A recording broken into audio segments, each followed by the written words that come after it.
Assalamualaikum warahmatullahi wabarakatuh.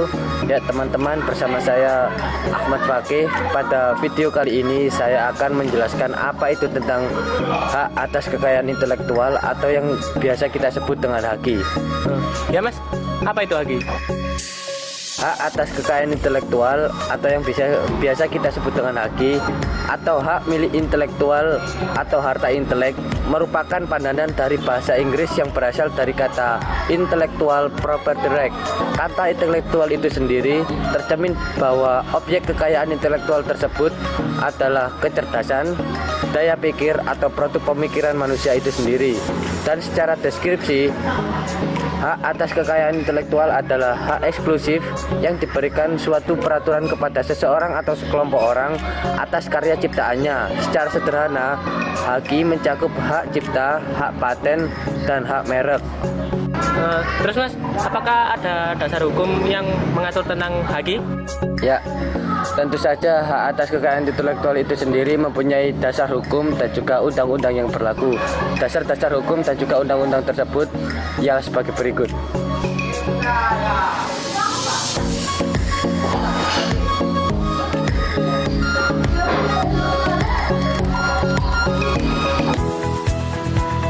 Secara umum, hak atas kekayaan intelektual itu terbagi menjadi dua kategori, yaitu yang pertama adalah hak cipta. Hak cipta adalah hak khusus bagi pencipta untuk mengumumkan atau memperbanyak ciptaannya, termasuk ciptaan yang dilindungi adalah ciptaan dalam bidang ilmu pengetahuan, sastra, dan juga seni.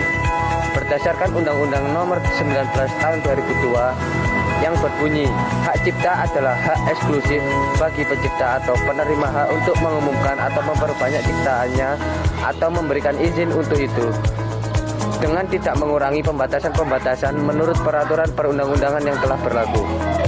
Ya mas, lalu ada berapa macam subjek hak cipta mas? Subjek hak cipta itu sendiri terbagi menjadi dua, yaitu yang pertama ada pencipta. Yang disebut dengan pencipta adalah seseorang atau beberapa orang secara bersama-sama yang melahirkan inspirasinya untuk suatu ciptaan berdasarkan kemampuan pikiran, imajinasi, kecekatan, keterampilan, atau keahlian yang dituangkan dalam bentuk yang khas dan juga bersifat pribadi. Yang kedua ada pemegang hak cipta. Pencipta sebagai pemilik hak cipta atau orang lain yang menerima lebih lanjut hak dari orang tersebut. Selain subjek hak cipta, ada juga objek hak cipta. Yang pertama adalah ciptaan, yaitu hasil setiap karya pencipta dalam bentuk yang khas dan menunjukkan keasliannya dalam lapangan ilmu pengetahuan, seni, dan juga sastra. Ciptaan yang dilindungi oleh ciptaan dalam bidang ilmu pengetahuan, seni, dan juga sastra.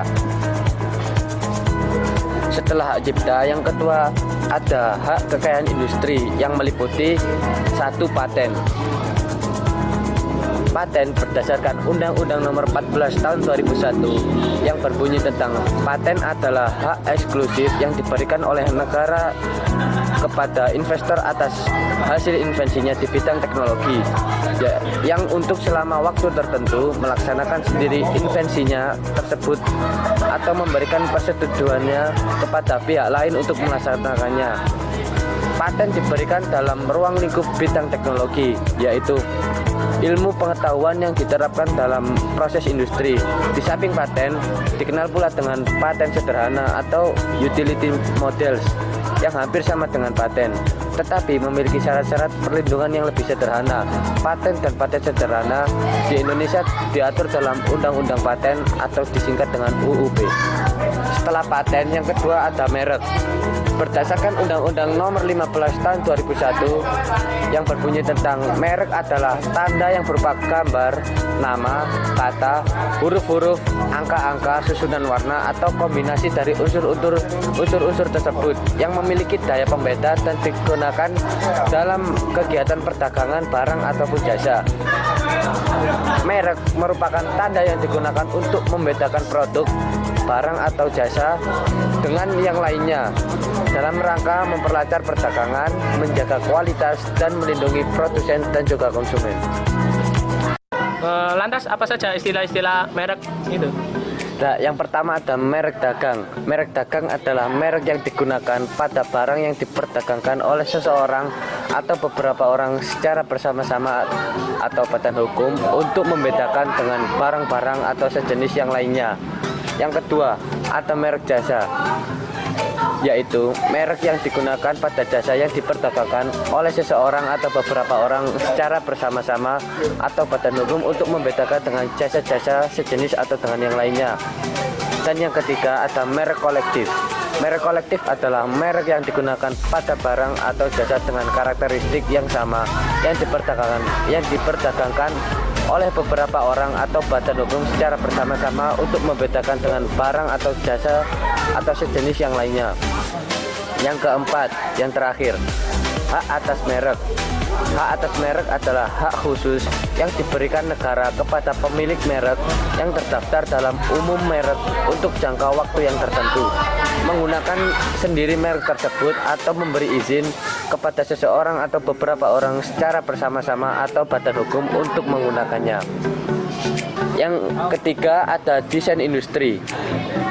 Berdasarkan Undang-Undang Nomor 31 Tahun 2000 yang berbunyi tentang desain industri adalah suatu kreasi tentang bentuk, konfigurasi atau komposisi garis atau warna atau garis dan warna atau gabungan daripadanya yang berbentuk 3 dimensi atau 2 dimensi yang memberikan kesan estetis yang dapat diwujudkan dalam pola 3 dimensi atau 2 dimensi serta dapat dipakai untuk menghasilkan suatu produk, barang, komoditas industri ataupun kerajinan tangan.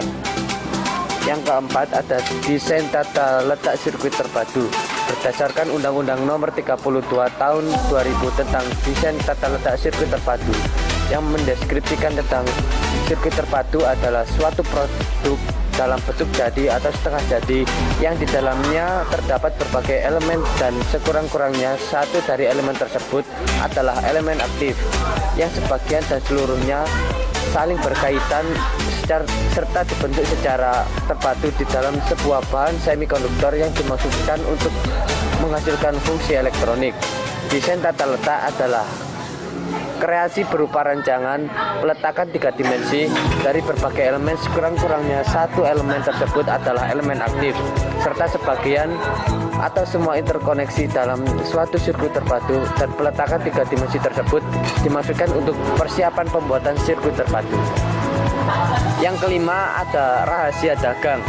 Menurut Undang-Undang Nomor 30 Tahun 2002 yang mendeskripsikan tentang rahasia dagang adalah informasi yang tidak diketahui oleh umum di bidang teknologi atau bisnis mempunyai nilai ekonomi karena berguna dalam kegiatan usaha dan dijaga kerahasiaannya oleh pemilik rahasia dagang tersebut. Yang terakhir, yang keenam, ada indikasi geografis. Berdasarkan Undang-Undang Nomor 15 Tahun 2001, indikasi geografis dilindungi sebagai suatu tanda yang menunjukkan daerah asal suatu barang yang karena faktor lingkungan geografis termasuk faktor alam, faktor manusia, atau kombinasi dari kedua faktor tersebut memberikan ciri dan kualitas tertentu pada barang yang dihasilkan. Ya, bagaimana Mas penjelasan saya tentang materi haki tersebut? Iya Mas, sudah jelas Mas. Terima kasih.